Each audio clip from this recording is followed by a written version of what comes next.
لم يكن رسول الله صلی اللہ علیہ وسلم يدع هؤلاء الكلمات اذا اصبح واذا امسى.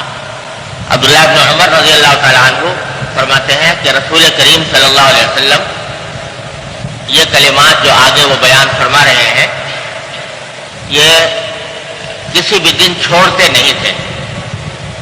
صبح کے وقت میں اور شام کے وقت میں دونوں وقت میں یہ دعائیں مانگا کرتے تھے جو آگے انہوں نے بیان کی ہیں.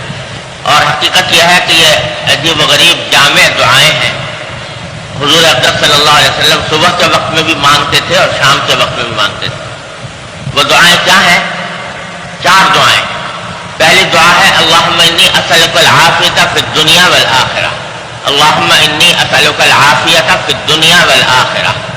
کیا معنی کہ اے اللہ میں آپ سے عافیت مانگتا ہوں دنیا میں بھی اور آخرت میں بھی. پہلی دعا تو یہ ہے. پھر اسی دعا کو مزید وسیع کر کے آپ اس طرح مانگتے تھے کہ اللہم انی اسألک العفو والعافیۃ فی دینی و دنیای و اہلی و مالی. اللہم انی اسألک العفو والعافیۃ فی دینی و دنیای و اہلی و مالی. عجیب و غریب جامع کلمات ہیں. فرمایا کہ اے اللہ میں آپ سے ایک تو معافی طلب کرتا ہوں میری طرف سے جو خطائیں ہوئی ہوں جو گناہ سرزد ہو گئے ہوں عبادات کی ادائیگی میں جو کوتاہی ہوئی ہو ان سب سے معافی طلب کرتا ہوں. تو معافی کا لفظ ایک لفظ ہے لیکن اس میں سبھی کچھ آ گیا. ہر قسم کے گناہ بھی آ گئے کہ اگر کوئی گناہ مجھ سے سرزد ہوا ہو تو اللہ اس کی معافی مانگتا ہوں. اور اللہ جل جلالہ کے حقوق کی ادائیگی میں اور اللہ تبارک و تعالیٰ کی بندگی اور عبادت میں جو کوتاہی ہوئی ہے اس کی بھی معافی مانگتا ہوں. تو ایک تو آپ سے معافی مانگتا ہوں دوسرے عافیت مانگتا ہوں. عافیت مانگتا ہوں اپنے دین میں بھی اپنی دنیا میں بھی اپنے گھر والوں میں بھی اپنے مال میں بھی. معافی مانگتا ہوں اور عافیت مانگتا ہوں اپنے دین میں اپنی دنیا میں اپنے گھر والوں میں اپنے مال میں. اگر غور کرو تو دنیا و آخرت کی ساری حاجتیں اس مختصر سی دعا میں سمٹ آئی. اللہ 2 لفظ ہیں ایک عفو ایک عافیت. عفو یعنی معافی اور عافیت کے معنی اردو میں بھی عافیت کا استعمال ہوتا ہے کہ جس سے آدمی کسی تکلیف میں نہ ہو بلکہ عافیت سے ہو راحت سے ہو اس کو عافیت کہا جاتا ہے. تو عفو کے اندر تو جیسا میں نے عرض کیا انسان کی ساری کوتاہیوں کی معافی آ گئی. تو صبح اٹھنے کے بعد رسول کریم صلی اللہ علیہ وسلم یہ دعا مانگتے کہ معافی مانگتا ہوں اور معافی کے اندر داخل ہو گیا پچھلی کوتاہیاں بھی جو پہلے ہوئی اور اگلی کوتاہیاں بھی اگر آئندہ سرزد ہوں مجھ سے وہ سب آ گئی. تو اگر یہ ایک جملہ جو ہے اللہم انی اسألک العفو اے اللہ میں آپ سے معافی مانگتا ہوں یہ اللہ تبارک و تعالیٰ کی بارگاہ میں قبول ہو جائے تو اگلے پچھلے سارے گناہ معاف ہو گئے اور ساری کوتاہیاں معاف ہو گئی. ہر انسان ہر مسلمان کو یہ شبہ رہتا ہے اور رہنا بھی چاہیے کہ میں جو کچھ عبادت بھی کرتا ہوں اللہ تبارک و تعالیٰ کی تو وہ عبادت اس کا حق ادا نہیں ہو پاتا.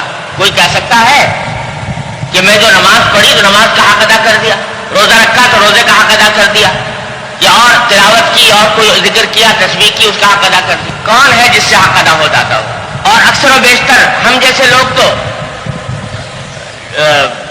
اس شبے میں ہر وقت رہتے ہیں کہ بھائی پتہ نہیں جو نماز پڑھ رہے ہیں وہ نماز اس لائق ہے کہ اللہ تبارک و تعالیٰ کی بارگاہ میں پیش کی جائے. دھیان دل کہیں ہے, دماغ کہیں ہے, دھیان کہیں ہے, اور جو ظاہری افعال ہیں وہ بھی پتہ نہیں ٹھیک سے انجام پا رہے ہیں سنت کے مطابق یا نہیں پا رہے ہیں. شبہ رہتا ہے ہر انسان کو, ہر مسلمان کو اس شبے کا سے شاید ہی کوئی خالی ہو. ارے جب رسول کریم سرور دو عالم صلی اللہ علیہ وسلم جو رات بھر اللہ تبارک و تعالیٰ کی عبادت میں کھڑے ہیں, پاؤں پر ورم آ رہا ہے, اس کے باوجود آپ فرما رہے ہیں کہ ما عبدنا کا حق کا عبادت. اے اللہ میں آپ کی عبادت کا حق ادا نہیں کر سکا. ما عرفنا کا حق کا معرفت، اللہ آپ کی معرفت کا حق ادا نہ کر سکا، عبادت کا حق ادا نہ کر سکا. تو اگر آپ نہیں کر سکے تو کون ہے جو کر سکے؟ تو ہمارے حضرت والا حضرت ڈاکٹر صاحب کا رسول اللہ تعالیٰ صدق اللہ تعالیٰ ان کے درجات بلند فرمائے، فرماتے تھے کہ بھائی مسلمان کا کام یہ ہے کہ اپنی طرف سے کوشش میں لگا رہے، کوشش میں لگا رہے کہ جو عبادت کر رہا ہوں وہ بہتر سے بہتر بنا کر پیش کروں بارگاہ الہی. کوشش میں تو لگا رہے، لیکن اس کے باوجود اگر کوتاہیاں رہتی ہیں اور شبہ رہتا ہے کہ کوتاہی ہوئی تو اس کا حل اللہ تعالیٰ نے بتا دیا. کیا کرو؟ اللہ تعالیٰ سے معافی مانگو. اے اللہ، جو آپ نے آپ کی عبادت کا حق تھا مجھ سے ادا ہو نہیں پایا، اس لیے اپنے فضل و کرم سے مجھے معاف فرما دی. اور یہی وجہ ہے کہ ہر نماز کے بعد سنت ہے رسول کریم صلی اللہ علیہ وسلم کی کہ نماز پڑھنے کے بعد آپ 3 مرتبہ فرما دیتے استغفر اللہ استغفر اللہ استغفر اللہ. حالانکہ نماز پڑھ کے فارغ ہوئے ہیں لیکن استغفار کرتے تھے 3 مرتبہ. کیوں؟ مطلب اس کا یہی ہے کہ اللہ، ہمارے ذمے آپ کا جو حق تھا اور آپ کی عبادت جیسے ہمیں انجام دینی چاہیے تھی، اے اللہ ہم سے وہ بن نہیں پڑی، نہیں کر سکے ویسی، لہذا میں آپ سے مغفرت مانگتا ہوں، معافی مانگتا ہوں. یہ کہتے ہیں. تو ہمارے حضرت والا فرماتے تھے کہ حق تو کون ادا کر پائے گا؟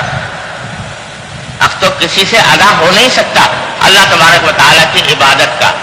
ہاں، اپنی طرف سے کوشش کرتے رہو اور آخر میں اللہ تعالیٰ سے معافی مانگتے رہو.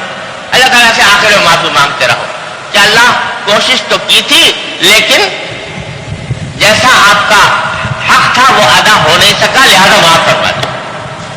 جئنا ببضاعۃ مزجاۃ، ہم آپ کے پاس کھوٹی پونجی لے کر آئے ہیں، ایسی پونجی لے کر آئے ہیں جو بے قیمت ہے، بے قدر ہے، اس معنی میں کہ آپ کی بارگاہ کے شایان شان نہیں، تو وہ لے کر آئے ہیں. لیکن ہیں ہی ہم اپنے نفس اور شیطان کے شکار اور بندے ہیں، شکستہ ہیں، درماندہ ہیں آپ کی بارگاہ کے سامنے. اس واسطے جو کچھ بھی ہم سے بن پڑا اے اللہ اپنے فضل و کرم سے قبول فرما لیجیے اور اس کی کوتاہیوں سے درگزر فرما دیجیے. کیوں فرما دیجیے؟ اس واسطے کہ ہم کتنا ہی بنا سوار کے عبادت کر لیں لیکن پھر بھی وہ آپ کی بارگاہ کے شایان شان تو نہ ہوگی، پھر بھی نہ ہوگی.